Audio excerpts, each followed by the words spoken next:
o Dr. Fernando Bezerra Coelho, mas alguns dados dele eu quero só ressaltar. Além de, atualmente, ocupar a pasta do Ministério da Integração Nacional, um ministério que tem um papel muito importante e relevante para o nosso país, realmente mapear como é que nós estamos nesse diálogo entre a federação, mas o ministro é economista de formação, ele ocupou praticamente toda a carreira política que alguém pode fazer até o momento, desde prefeito, deputado estadual, deputado federal, secretário do Estado da Bahia, e ainda ele tem um outro cargo, quando eu fui estudar um pouquinho a sua longa carreira, que me chamou muita atenção, que é a presidência do Porto de Suape, e que, além do aspecto econômico, industrial, eu vi que ele tem uma preocupação que é muito interessante e que eu quero salientar. Como fazer uma preservação ambiental que compactue com esse desenvolvimento financeiro, industrial, e também como fazer uma preservação cultural. Então, eu realmente fiquei muito impressionada, já conhecia o seu trabalho, mas não tinha me atentado para esse aspecto do seu imenso currículo que me chamou muito a atenção, além de toda a sua parte de gestão. Então, para nós da SBPC, é uma honra tê-lo aqui, e a gente espera que com esta palestra se inicie uma profícua parceria entre os cientistas brasileiros, professores universitários, pesquisadores nos diferentes institutos de pesquisa e o seu ministério, para juntos fazermos o Brasil cada vez melhor. Muito obrigada.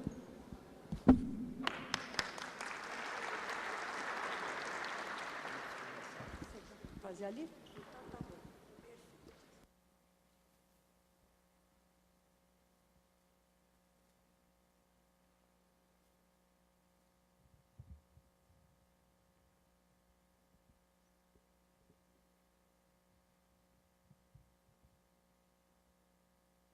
Quero inicialmente saudar a professora Helena Nader, presidente da SBPC, e que me fez o convite para poder estar presente nessa 63ª reunião da Sociedade Brasileira para o Progresso da Ciência aqui em Goiânia, há uns 60 dias atrás, quando esteve me visitando, eu manifestei de pronto o desejo de aqui estar, e mais do que isso, o desejo do Ministério da Integração de se aproximar cada vez mais da academia brasileira, entendendo que através dessa aproximação nós certamente ganharemos em contribuições, indicações, subsídios para aprimorar e aperfeiçoar as relevantes políticas públicas que o Ministério da Integração tem como responsabilidade.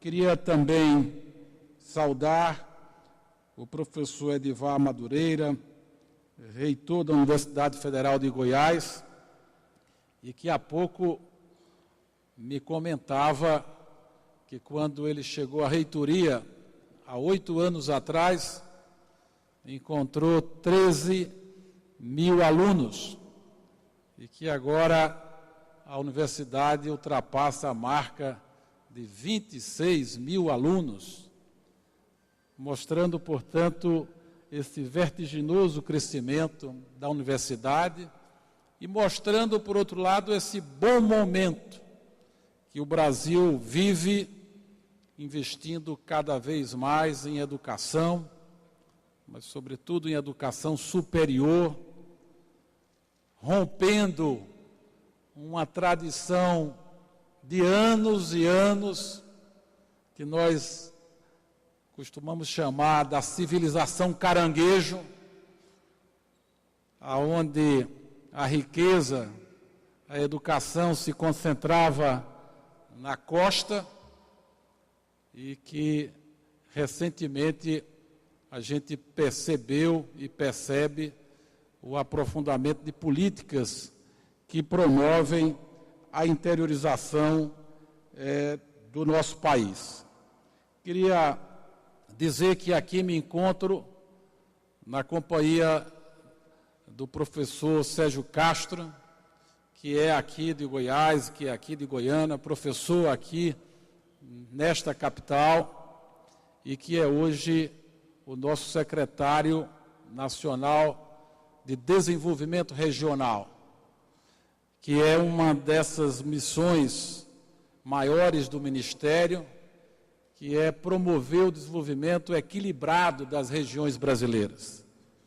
Se o Brasil ainda é um país profundamente desigual do ponto de vista pessoal, ele ainda carrega uma desigualdade profunda entre as suas regiões, sobretudo as diferenças de indicadores sociais e econômicos das regiões Sul e Sudeste, quando comparado com as demais regiões Norte, Nordeste e Centro-Oeste.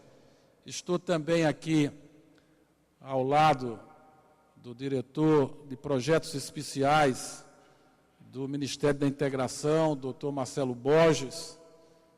O Ministério tem como sua responsabilidade a universalização do acesso à água numa das regiões de maior deficiência hídrica no Brasil, que é o semiárido brasileiro, e sob a sua coordenação, nós estamos implantando um ambicioso programa que parte da transposição do São Francisco, mas que tem como objetivo, através de muitas outras ações de revitalização da bacia e de implantação de sistemas adutores, barragens, poços, garantir a segurança hídrica para quase 18 milhões de pessoas, 18 milhões de brasileiros que moram no semiárido do Nordeste. Quero também registrar aqui a presença do nosso assessor especial, Wagner Maciel, e dizer a todos que prestigiam esse encontro, professores, pesquisadores, estudantes, empresários, alunos, jornalistas, dizer que é com enorme alegria e satisfação que participamos desse encontro promovido pela SBPC, que soube tão bem escolher o tema para essa 63ª reunião: Cerrado, água, alimento e energia, pois são esses os desafios centrais com que a humanidade terá de lidar em futuro próximo. Quero, ao saudar todos os dirigentes da SBPC, dizer que esses dirigentes, ao longo da história, souberam se posicionar na luta da sociedade em defesa da pesquisa científica, em defesa da liberdade de pensamento e expressão, em seu sentido pleno, pois nunca é demais aqui sublinhar a posição intransigente em prol da democracia, assumida pela SBPC durante o regime autoritário. Coube à Sociedade Brasileira para o Progresso da Ciência, através dos seus dirigentes, cientistas, pesquisadores, professores, ter contribuído decisivamente para o momento extremamente favorável em que vive o Brasil na atualidade, pois em seus 63 anos de existência, suas proposições foram chave para orientar a pauta de ação do Estado brasileiro nas linhas da educação, da ciência, da tecnologia e da inovação. Meus amigos, minhas amigas, o grande dilema do desenvolvimento sustentável, tal como formulado pela Comissão Mundial sobre Meio Ambiente e Desenvolvimento, em seu relatório Nosso Futuro Comum, de 1987, dizia que o dilema era saber como satisfazer as necessidades presentes sem comprometer a capacidade das gerações futuras de suprir suas próprias necessidades. E nesse dilema, entre crescimento econômico e sustentabilidade socioambiental, o Cerrado, em suas expressões geográfica, geopolítica, econômica, social, ambiental e cultural, terá papel crucial.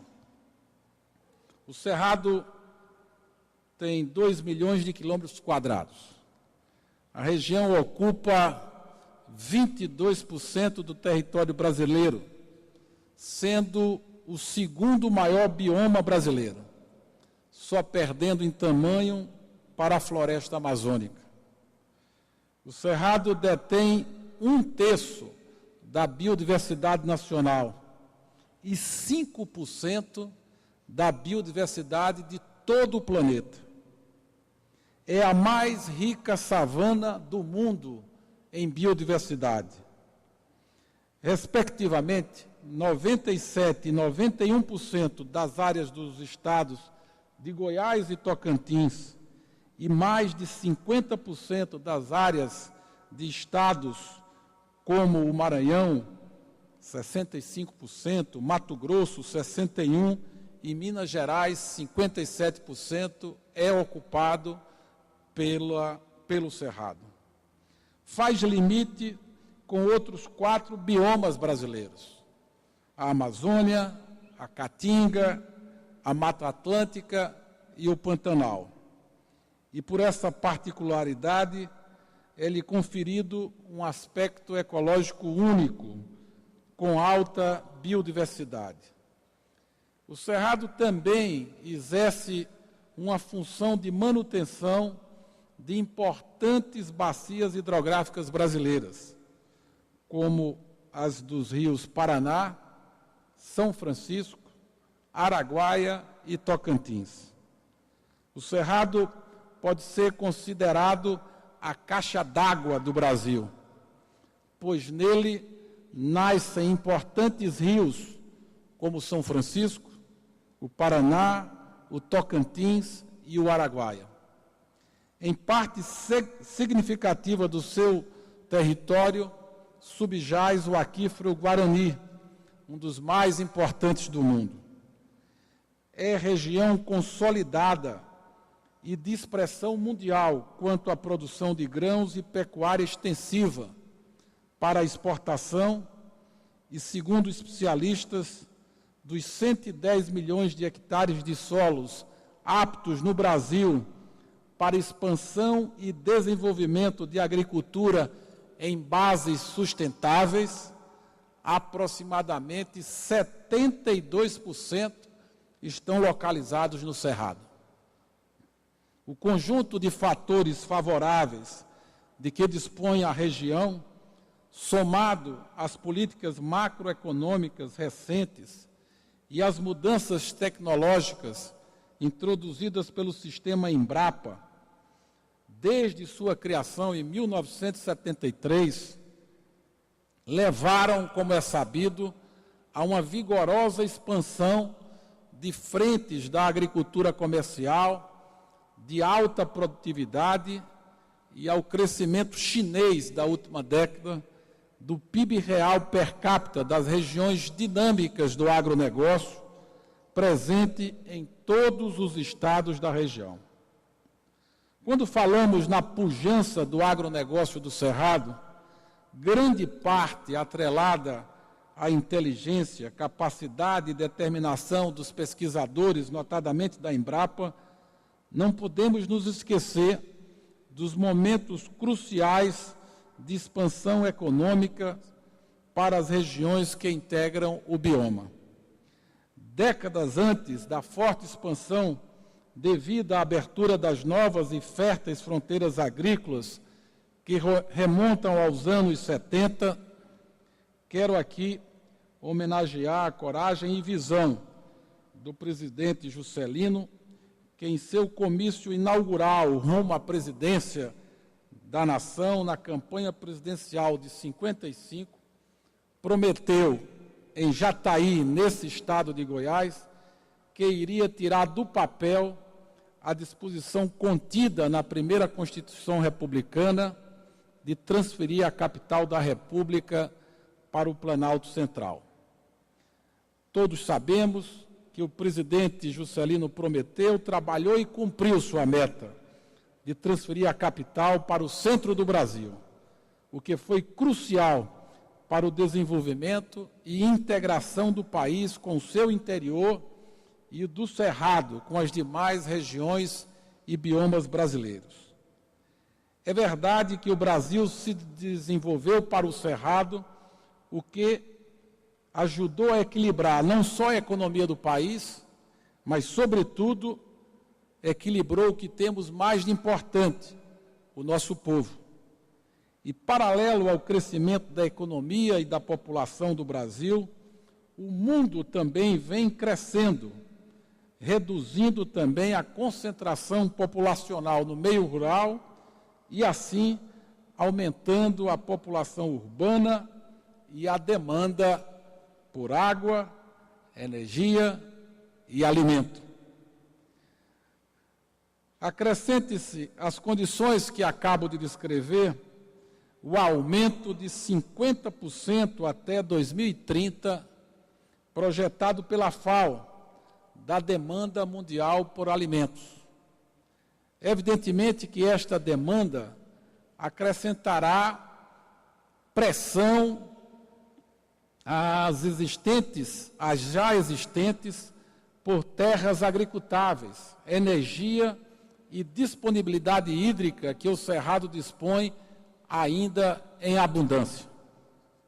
Evidentemente que essa expansão e esse dinamismo geraram, em contrapartida, um custo social e ambiental, e aqui voltamos ao nosso dilema anteriormente mencionado entre crescimento econômico e sustentabilidade socioambiental.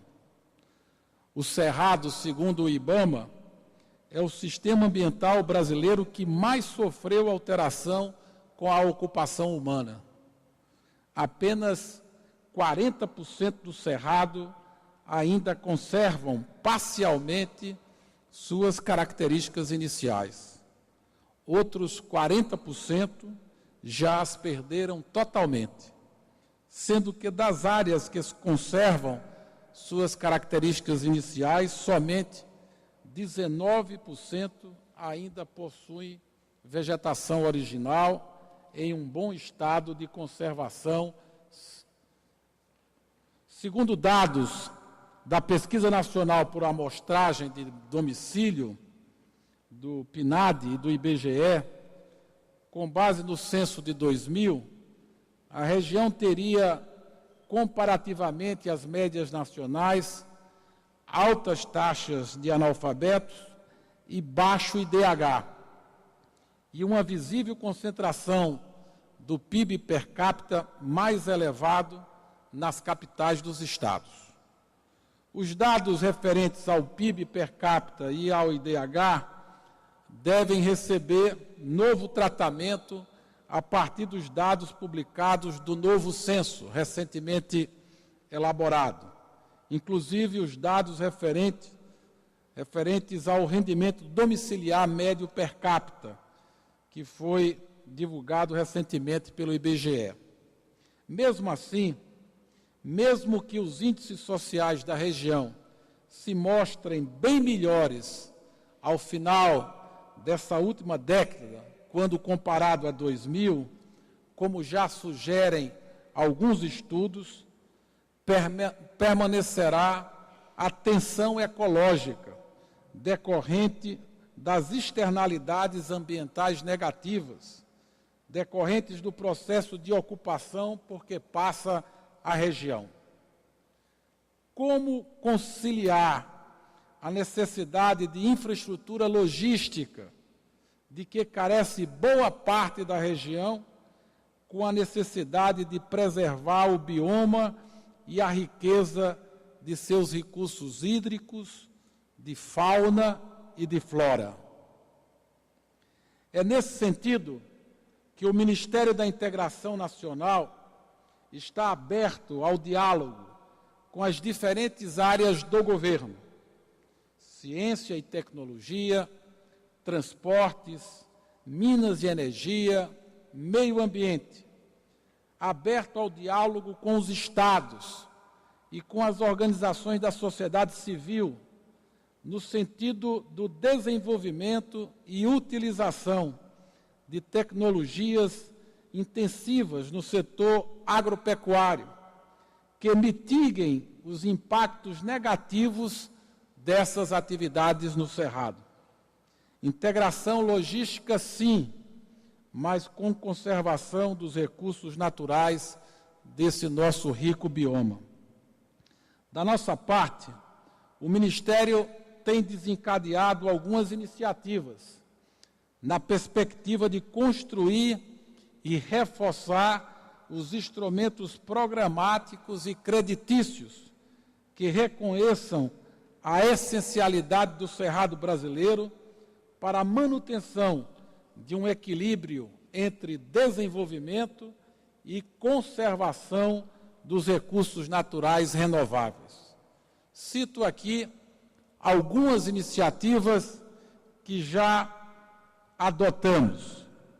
A recriação da SUDECO, instrumento central da estratégia do Ministério da Integração Nacional para o planejamento e organização do desenvolvimento do Centro-Oeste, onde boa parte do Cerrado se encontra, de modo a superar gargalos de infraestrutura, atuar no sentido de atenuar as diferenças socioeconômicas existentes, alavancar investimentos em inovação tecnológica e em conhecimento, para que se alcance a sustentabilidade e minimize o uso de áreas ainda preservadas. A criação da linha de financiamento de conservação da natureza do Fundo Constitucional de Financiamento do Centro-Oeste, o FCO, de modo a incentivar projetos que visem a conservação e a proteção do meio ambiente, a recuperação de áreas degradadas ou alteradas e ao desenvolvimento de atividades sustentáveis. Cito ainda mais uma iniciativa, a proposta de resolução a ser submetida ao Conselho Deliberativo do FCO, do CONDEL, que deve se reunir na próxima quinta-feira, quando estaremos implantando a SUDECO, aonde propomos a criação de uma linha de financiamento de ciência, tecnologia e inovação para a pequena empresa, destinada a propiciar condições para expansão de processo de pesquisa, desenvolvimento e inovação em áreas de biotecnologia, agricultura orgânica, nanotecnologia, geotecnologia, tecnologias da informação e comunicação, meteorologia e mudanças climáticas, entre outras. Desafios para o desenvolvimento sustentável no Cerrado. Ao apresentar essas iniciativas, que se traduzem em algumas ações específicas desencadeadas pelo Ministério da Integração Nacional, por meio de suas secretarias e vinculadas, e em especial na região, a antiga Secretaria Nacional de Desenvolvimento do Centro-Oeste, que a partir desse ano, como falei já, a partir da quinta-feira, vai se transformar, já se transformou, será implantada a nossa SUDECO. Meus amigos, minhas amigas, os desafios são transversais e são abrangentes. A bem da verdade, de forma bastante objetiva, o grande desafio é promover a transição do atual modelo de desenvolvimento para um modelo voltado para o uso intensivo da terra dentro dos preceitos da sustentabilidade, tendo como base a cobertura permanente do solo, a manutenção e a melhoria dos teores de matéria orgânica do solo e a diversificação das atividades econômicas na propriedade e o respeito às especificidades locais e regionais. Para tanto, faremos a inserção do Ministério na discussão e implementação de políticas que visem a necessidade de mudança do padrão de exploração dos recursos naturais, a redução do desmatamento.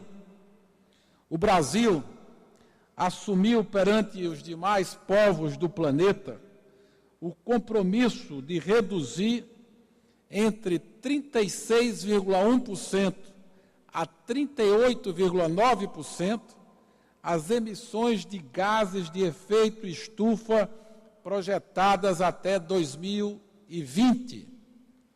No plano estabelecido para se atingir essa meta, há o compromisso de reduzir em pelo menos 40% as emissões provenientes do desmatamento do Cerrado.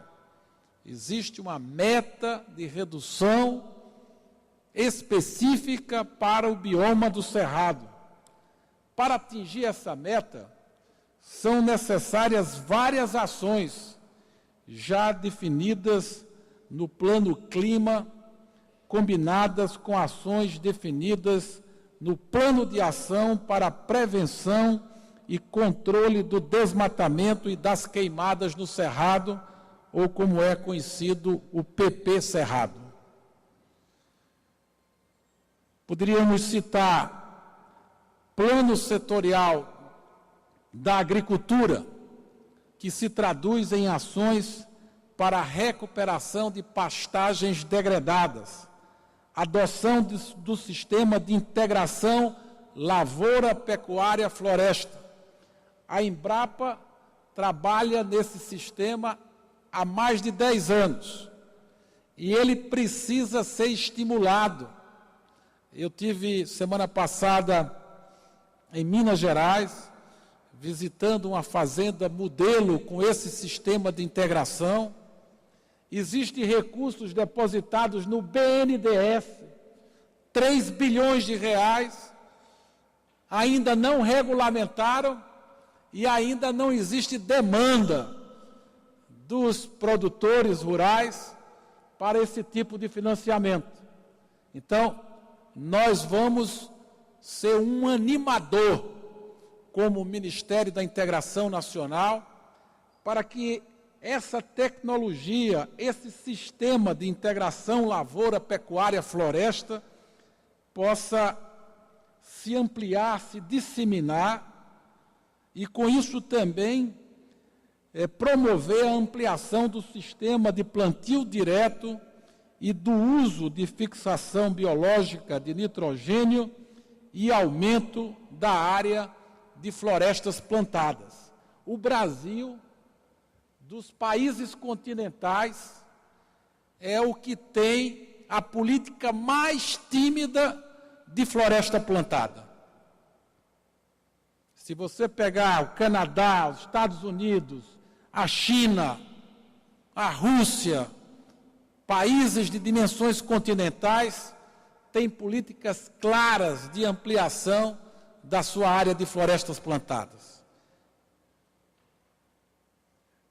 Poderíamos citar também o Plano Setorial da Siderurgia, ações voltadas para o suprimento de carvão das indústrias por fontes não dependentes da supressão da vegetação nativa, ações voltadas para o aumento da eficiência energética, como também promover ações para a diminuição das queimadas e os incêndios florestais, que apresentam uma relação direta com o desmatamento do cerrado, ocasionando grandes perdas de biodiversidade e degradação dos recursos hídricos. Iremos também promover o engajamento do setor empresarial e da agricultura familiar na perspectiva de construção de uma agenda que concilie conservação e desenvolvimento sustentável.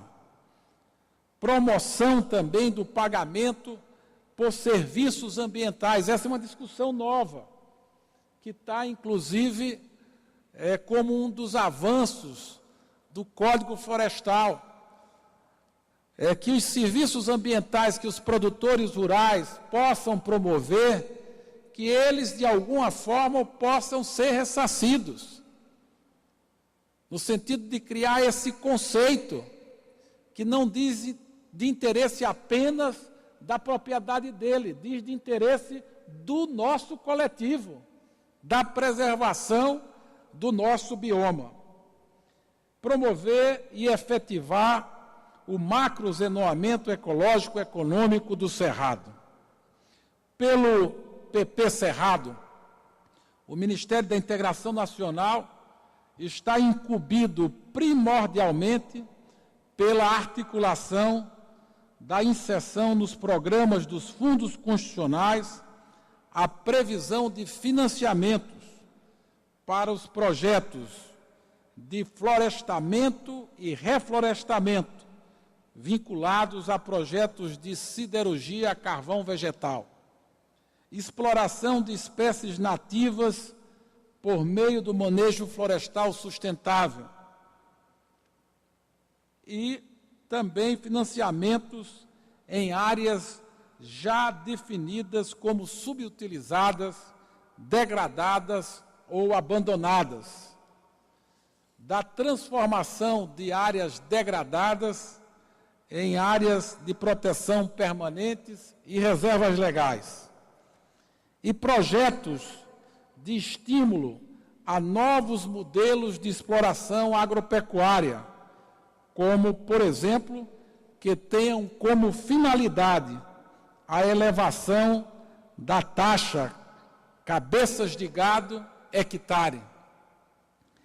Gargalos logísticos é também um dos desafios da nossa missão no Ministério da Integração Nacional, ampliar e integrar os modais de transporte com ênfase para a hidrovia e para a ferrovia.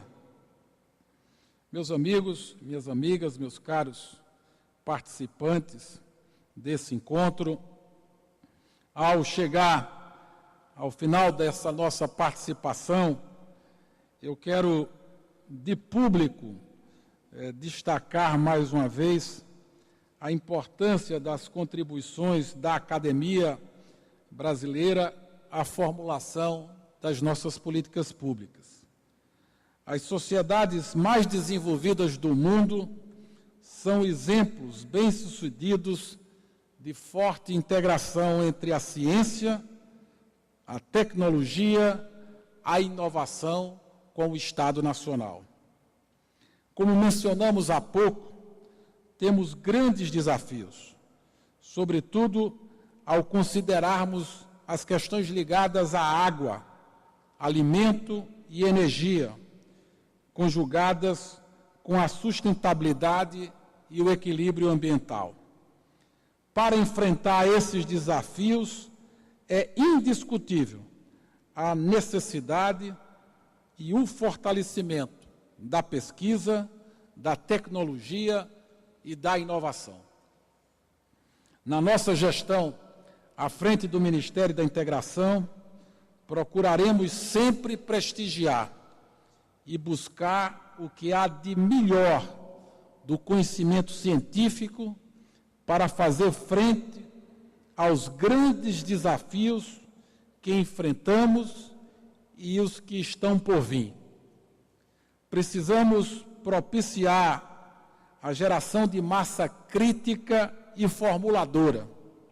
Por isso, queremos celebrar até o mês de outubro um acordo de cooperação técnica com a Fundação CAPES, com o objetivo de conceder bolsas de pós-graduação estrito sensu nas principais áreas de atuação do Ministério, como prevenção e gestão de riscos a desastres, gestão e manejo de recursos hídricos, irrigação e desenvolvimento regional. Quero aproveitar para destacar uma das mudanças que o Ministério experimentou recentemente, quando a presidenta Dilma editou o decreto de reestruturação do Ministério, criando a Secretaria Nacional de Irrigação. A FAO, há 15 dias atrás, logo após a posse do Graziano como presidente da FAO, soltou um relatório que o mundo, até 2050, vai ter que investir em irrigação quase $1 trilhão para poder produzir alimentos para atender a crescente demanda. O Brasil tem 4.400.000 hectares de áreas irrigadas e tem um potencial de mais de 27 milhões de hectares. Nós vamos ter que ampliar a área irrigada brasileira, mas o desafio é ampliar a área com um consumo de água por hectare cada vez menor, para que a gente possa conciliar esse dilema que fez parte da minha apresentação. Produzir emprego, renda, saciar a fome, prover energia, mas a um só tempo preservar e introduzir de forma permanente o conceito e a cultura da sustentabilidade nos nossos modos de produção. Esse é que é o grande desafio brasileiro do momento. E a indústria brasileira de irrigação, ela tem uma grande avenida e que vai precisar muito e muito da pesquisa e da inovação. Nós que evoluímos da agricultura irrigada por inundação e que hoje já estamos falando de microgotejamento, de irrigação localizada, ela que vem evoluindo ano após ano, e para continuar evoluindo, só se tomarmos a decisão de investir cada vez mais e mais em educação, em pesquisa e em inovação. Portanto, agradeço ao honroso convite recebido para participar deste evento, promovido por uma das mais respeitadas instituições brasileiras. E quero desejar a todos os presentes uma ótima reunião que, não tenham dúvidas, irá mais uma vez contribuir para o progresso e o desenvolvimento do país. Muito obrigado.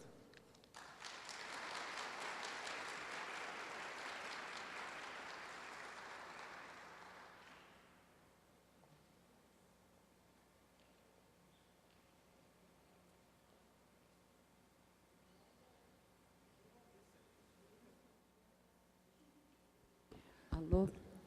Por favor, senta ali, ministro, e a gente vem para cá. Eu quero, então, agradecer ao ministro, saber se ele poderia responder, se dá tempo para algumas perguntas. Então, a gente faria uma série de, pensando 3 ou 4 questões, e aí o ministro responderia. Gostaria de fazer só um breve comentário. O senhor nos trouxe um mapa renovado desse ministério, importante, e que vem de encontro ao que a sociedade brasileira está demandando. Inclusive, eu acho que o senhor trouxe muita luz que poderia ajudar bastante ao nosso Senado nessa discussão que está no Senado do Código Florestal. Dados que o senhor trouxe poderiam ser muito bem utilizados, porque a gente tem insistido nisso. Pagamento por serviços, definição das reservas e o valor da água. A água vai ser a commodity mais importante do mundo. E se a gente não cuidar bem da nossa água... Então, eu queria lhe agradecer bastante e, por favor, vamos colocar... A gente põe um microfone, tem aí embaixo? Cadê a menina? Já pôs lá? Por favor, as pessoas se identifiquem. O ministro fará, então, grupo de questões.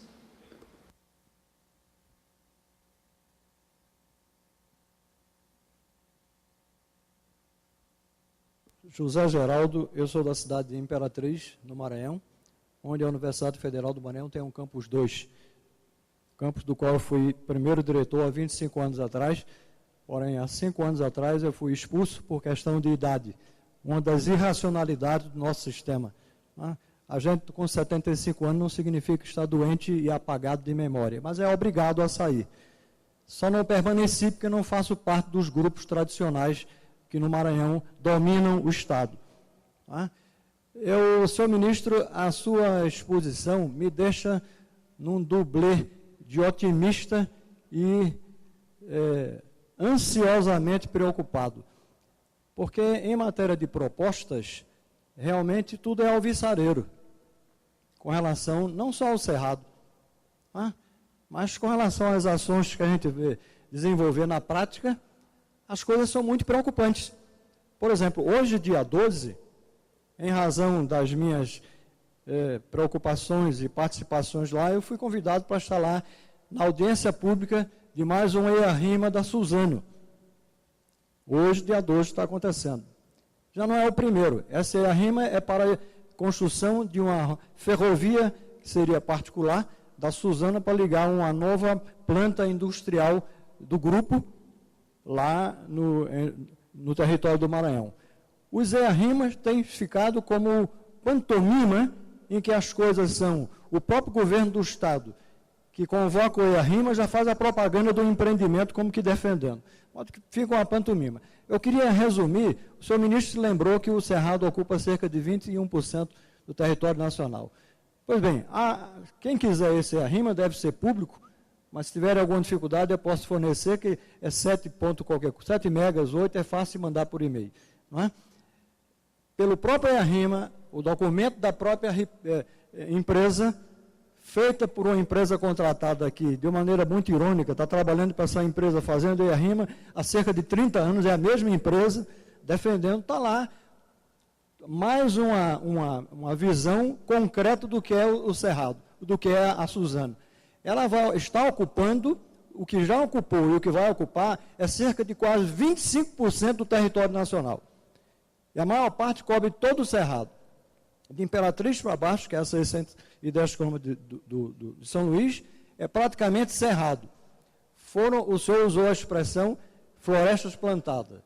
Olha, me desculpe, eu queria provocar e conclamar os biólogos e geógrafos, principalmente nessa sociedade. Essa é uma expressão equivocada, que não existe floresta. A monocultura de uma planta só não é floresta. A noção de floresta implica a noção de biodiversidade. Como é que você vai plantar? Plantação de eucalipto e de soja não é floresta plantada, é plantation, não é? Monocultura extensiva. Isso está funcionando no Brasil como um agregador maior, potencializador da concentração da propriedade privada, expansão daqueles que realmente produzem alimento. O alimento não é só soja, muito menos eucalipto, não é? Muito menos cana-de-açúcar, não é? E com aval de financiamentos federais. Então, é por isso que eu vejo uma certa contradição entre as propostas do discurso e o que acontece na prática. E o Ministério Público, que estaria aí, segundo a Constituição, de fazer com que as autoridades constituídas cumpram o que está na lei, toda a legislação badalada ambiental brasileira não é cumprida. Como é que ficamos nós, senhor ministro? Em como acreditar nas propostas de integração nacional, que me venha um trocadilho que me permita a integração da propriedade na mão de poucos e a distribuição dos prejuízos na maioria da população. Que integração é essa? A integração da propriedade na mão de poucos, não a integração nacional.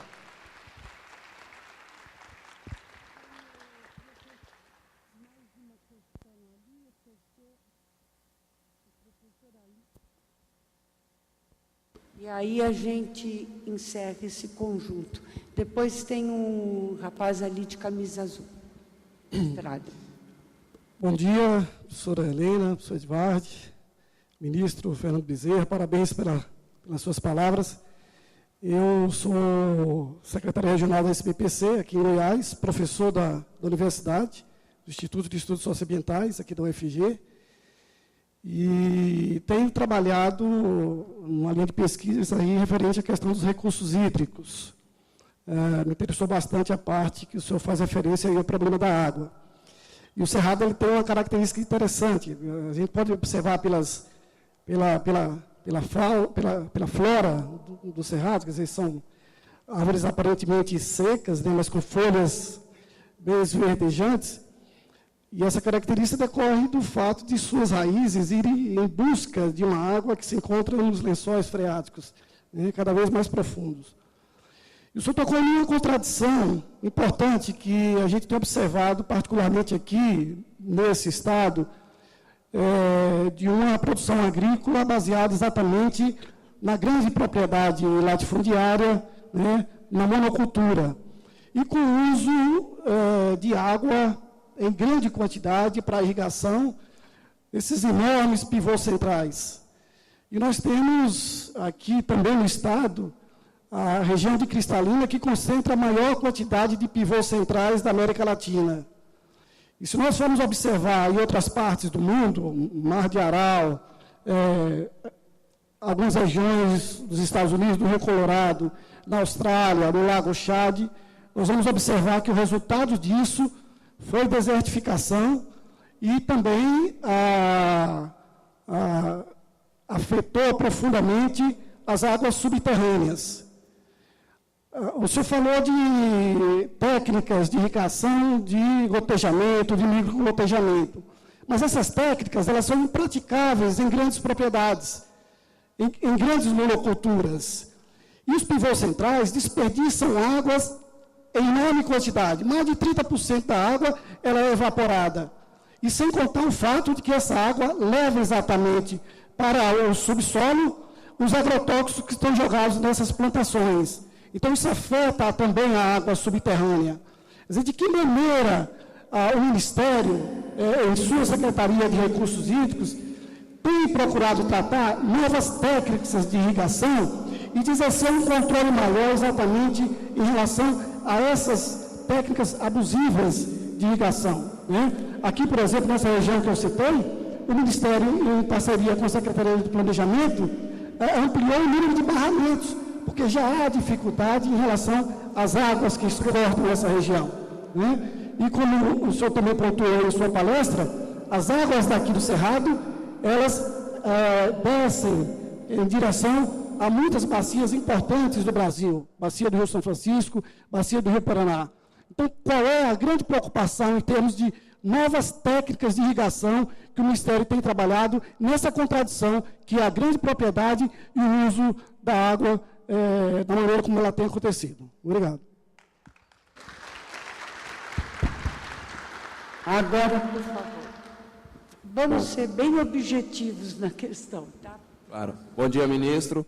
Meu nome é Danilo, sou acadêmico de engenharia florestal e ambientalista por natureza. E o senhor falou de muitas propostas, parcerias, de auxiliar, e eu queria saber de propostas concretas, especialmente no que concerne a questão do pagamento por serviços ambientais, que esse é o grande X da questão, é o que seria uma solução que mais seria adequada ao momento. Eu queria saber como que o Ministério da Integração Nacional ele entraria ali para intervir e proporcionar que esses pagamentos por serviços ambientais pudessem acontecer. Obrigado. Ministro. Tem mais uma pergunta? Eu acho que não, eu falei 3. Tá bom. Bom, primeiro eu quero agradecer aí as 3 intervenções. Claramente a gente tem divergência com a relação da colocação feita pelo companheiro Zé Geraldo em relação a florestas plantadas.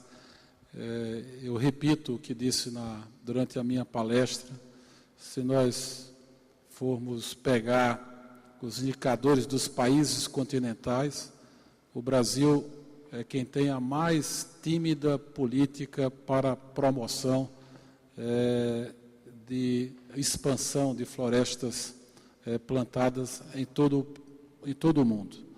Nós precisamos fazer mais isso. E é evidente que isso pode ter divergências de naturezas programáticas, ideológicas, mas acho que essa é uma direção positiva, não só do ponto de vista ambiental, como do ponto de vista social.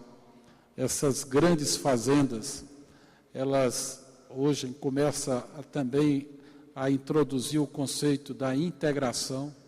Então, não se trata agora de grandes áreas de um único proprietário, mas está variando entre 25% e 40% de integração, estimulando a criação do empresário florestal ou do produtor, do pequeno produtor florestal, com também atividades de integração e de inclusão social. Tem diversas experiências em várias áreas do país, mas é evidente que a gente pode ter aí uma posição de divergência. E é bom, o debate é isso. Nós não precisamos pensar todos iguais, né? Apenas aqui reafirmar de que nós advogamos que tenhamos uma política pública que possa estimular a ampliação da área de florestas plantadas no país. Vou dar um exemplo. Eu sou de Pernambuco. Queria muito ser da Bahia, mas eu sou de Pernambuco. Nasci em Petrolina e lá na nossa região, no sertão de Pernambuco, tem um bioma muito importante, que é a região da Chapada do Araripe.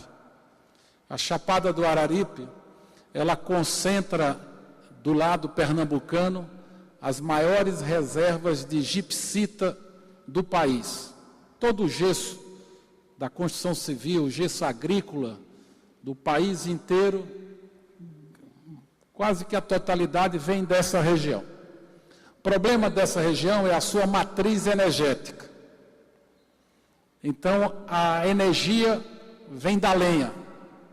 Eu fui secretário de Desenvolvimento Econômico de Pernambuco e encomendei à Embrapa, com pesquisas de fotos de satélite, a gente identificar a área degradada na Chapada do Araripe. Hoje, nós temos mais de 150 mil hectares degradados. O governo de Pernambuco e o Ministério da Integração está apoiando um grande projeto de recuperar a área degradada, plantar floresta, plantar eucalipto, produzir cavaco de madeira e mudar a matriz energética daquela região. Diversos pesquisadores estão nos apoiando, porque se não fizermos nada, a gente está caminhando a passos largos para degradar um importante bioma do nosso estado, da nossa região, do nosso país. Então, eu quero dizer que esse é um assunto, Zé Geraldo, que vai ter divergência, respeito à sua posição. Acho que nós temos que colocar luz no debate.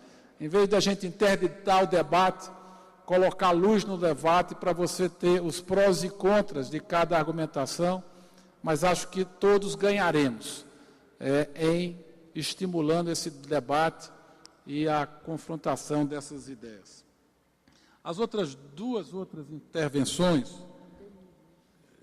foi do Danilo e o terceiro, Romualdo. O Danilo fez uma colocação muito, acho que foi o Romualdo, fez uma colocação muito interessante em relação ao uso da água, os riscos de desertificação, os cuidados que temos que ter com as boas práticas de drenagem, citou exemplos de salinização de diversas áreas em algumas partes do mundo. Isso é importante. Todo mundo sabe que se não usarmos corretamente a água, a gente corre o risco de salinização e de desertificação. Então é importante que toda política de irrigação esteja associada a uma boa política de drenagem, a uma boa política de conservação dos solos, para que a gente possa evitar, e é possível evitar, que essas áreas se salinizem. E um dos objetivos da Secretaria Nacional de Irrigação não é só cuidar da implantação de perímetros públicos irrigados.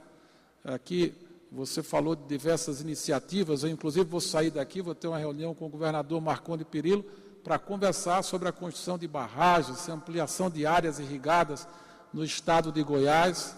Nós não vamos só apenas tratar da ampliação da área irrigada, seja em perímetros públicos, seja em áreas que estão já ocupadas pela iniciativa privada, que vai promover a ampliação da produção agrícola.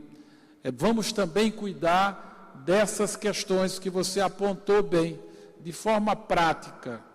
Quais são as iniciativas para reduzir o consumo da água? Então, isso parte por várias ideias. Uma delas, temos que ter planos diretores de irrigação em cada estado. É preciso que a gente discipline o uso da água em cada estado, para que se possa aprofundar esse tipo de debate. A água ela é cara, não pode ser dada de graça, tem que ser cobrada, tem que ser remunerada e tem que ser preservada. Acho que você falou no uso de pivô. Eu tive recentemente na feira em Ribeirão Preto, acho que foi no mês de abril, eu conheci lá pivô central que tem uma redução no consumo de água de mais de 1/3, pela introdução de novas tecnologias, que você controla a área que está sendo irrigado metro a metro. Então, tem muita pesquisa, tem muita inovação nessa área que nós temos que trazer para esse tipo de indústria. Quer dizer, então, o próprio pivô, que foi e que é, digamos assim, um instrumento de irrigação de alto consumo de água, o pivô está evoluindo do ponto de vista tecnológico para reduzir de forma substancial, sobretudo porque eles são utilizados de forma mais intensa nas culturas da soja, do algodão, do milho. Então, também existe evoluções constantes do ponto de vista tecnológico para reduzir o consumo de água, mesmo através do pivô. E, finalmente, se colocou aqui a necessidade da cobrança dos serviços ambientais ou da remuneração dos serviços ambientais. Essa é uma discussão que está sendo travada agora por ocasião do debate, da votação e aprovação do Código Florestal. Essa é a nossa visão. Por parte do governo brasileiro, quem coordena esse debate é a ministra Isabela Teixeira, que é a ministra do Meio Ambiente. Nós temos sido chamados para algumas reuniões, no sentido de dar a visão do Ministério da Integração em relação a esse tema, e a gente entende que esse é um passo importante na discussão do Código Florestal e que a gente precisa consagrar na nossa legislação. Muito obrigado. Obrigada.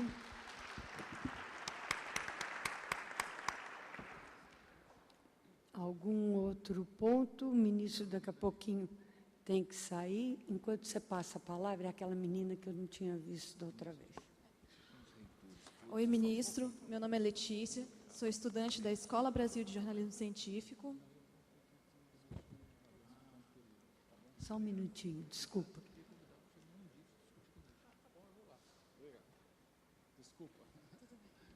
Oi, meu nome é Letícia, sou estudante da Escola Brasil de Jornalismo Científico. Bom, o senhor falou sobre desafios, dilemas e ações, como, por exemplo, a recriação da SUDECO. E eu quero saber, assim, o que de concreto a SUDECO vai fazer na proteção do Cerrado e quais as ações que já estão feitas para a proteção do Cerrado.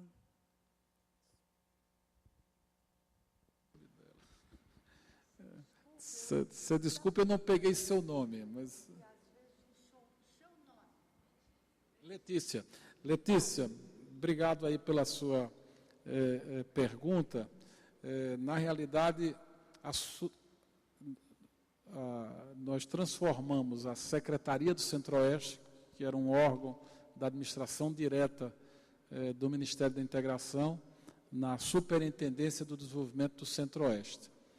Então, ela hoje tem como atribuição coordenar o planejamento do desenvolvimento de todos os estados do Centro-Oeste brasileiro. Essa, digamos assim, é o papel da SUDECO.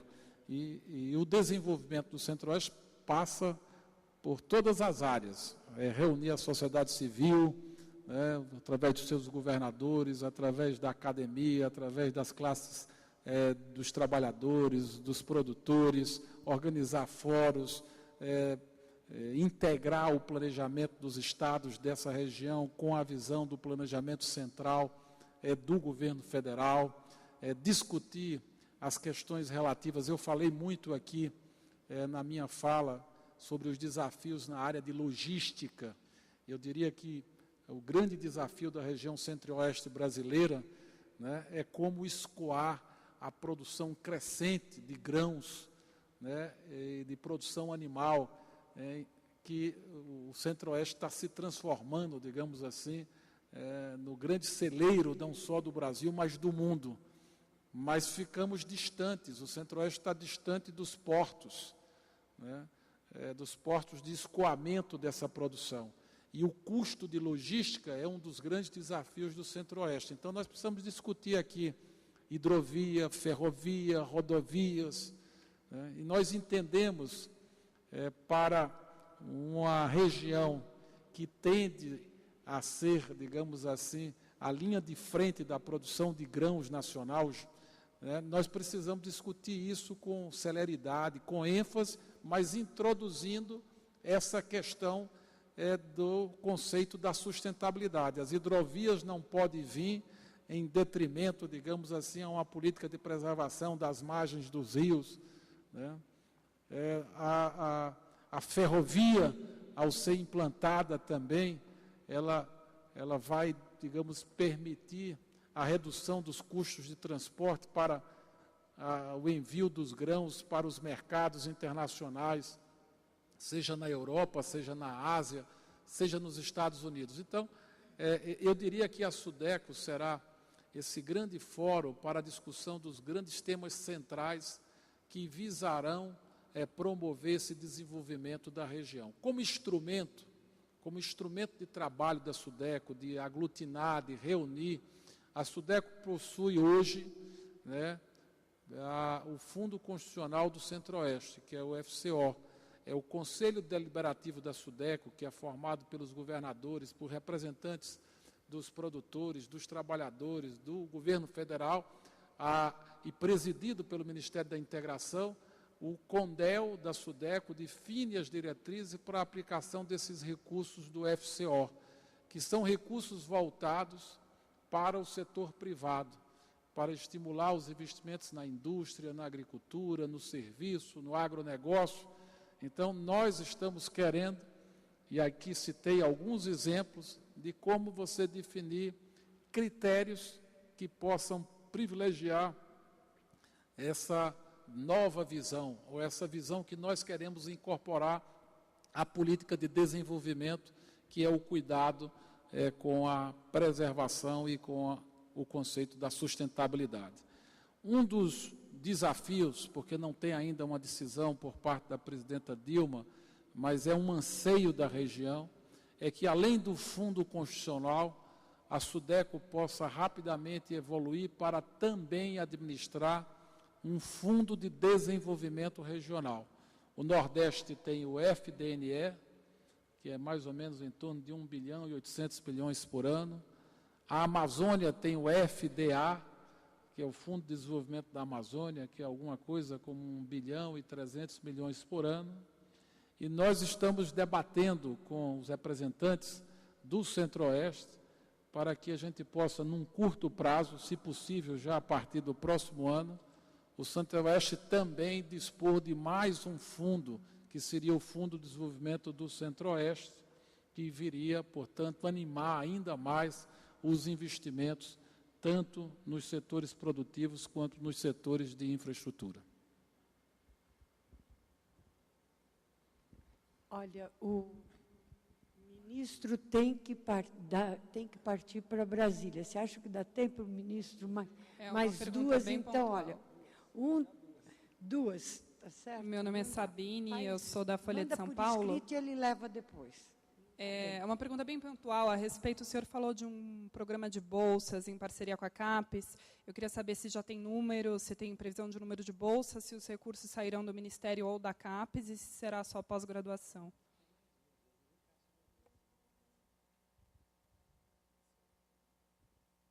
Meu nome é Débora, eu sou estudante de agroecologia do Instituto Federal de Brasília, campus Planaltina, e eu também sou integrante do Movimento Cerrado Vivo. E um dos nossos principais objetivos do movimento é a aprovação da PEC do Cerrado Caatinga, que é para considerar o Cerrado como patrimônio nacional. Porque, segundo a Constituição, tem lá no artigo 225 da Constituição, 4º parágrafo, diz que o Pantanal, a Amazônia, Mata Atlântica, depois que tem 6% dela, né, é considerado patrimônio nacional, que não inclui nem o Cerrado e nem a Caatinga, e nem o Pampas, né? O Pampas quase não existe mais. E aí é uma luta que a gente já vem tendo desde 2008, né, que é uma PEC de 95, é a PEC 115/95. E eu gostaria de saber qual é a posição do ministro quanto ao Cerrado na Constituição, como patrimônio nacional. Porque eu acredito que é um dos principais passos para a preservação, porque se ampliar a área de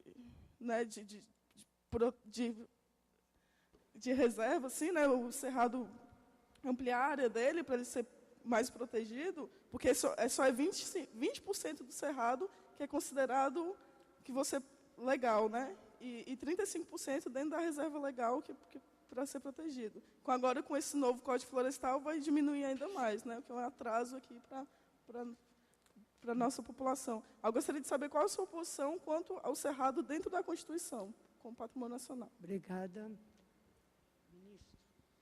Bom, em relação às bolsas, nós não temos ainda um número definido, isso está sendo estudado com a CAPES, mas desejamos que as bolsas contemplem todas as áreas do Ministério, tanto na área da defesa civil, que é a gestão integrada de riscos, de desastres naturais, quanto na área de irrigação, gestão de recursos hídricos, que engloba a Secretaria de Infraestrutura Hídrica, né, como também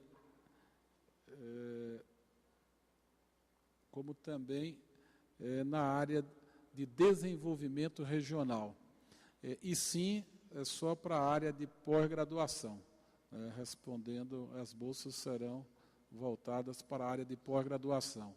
A gente deverá estar com o programa fechado com a CAPES até final do mês de agosto, mas queremos iniciar ainda esse ano. Então, o Ministério vai financiar essas bolsas e não temos ainda... É dinheiro novo, O Ministério vai financiar essas bolsas para que a gente possa qualificar. Como nós falamos, esse é um gesto do reconhecimento nosso, do desejo de nos aproximarmos da academia brasileira. No sentido de que, através dessa iniciativa, a gente possa se valer do trabalho e da pesquisa que está espalhada pelo Brasil inteiro. Então, isso vai ser feito através de edital, a CAPES já tem um modelo como fazer isso, e a gente, então, vai, digamos, se beneficiar do trabalho, dos estudos de diversos pesquisadores que podem contribuir para qualificar as nossas políticas públicas.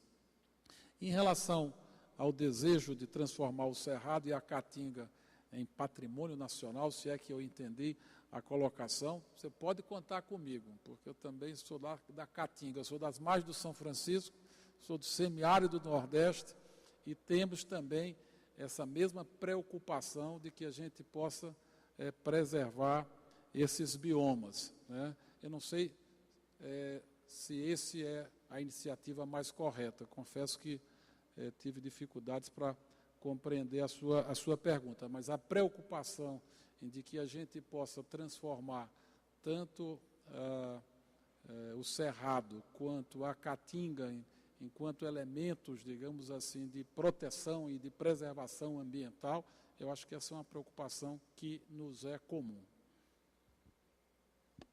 Bom, ministro, mais uma vez, eu gostaria de agradecer a Vossa Excelência. O senhor trouxe um novo panorama para o Ministério, mostrou que tem uma aproximação cada vez maior com a academia.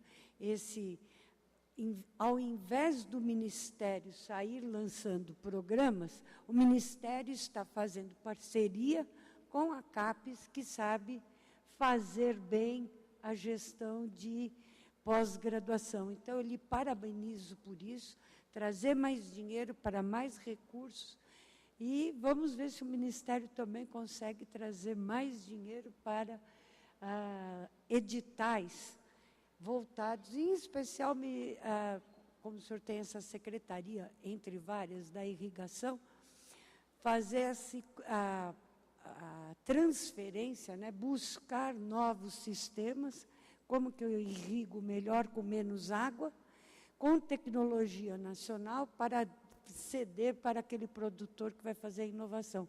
Então, eu acho que a parceria começou muito bem, e a SBPC lhe agradece, e a todos os sócios.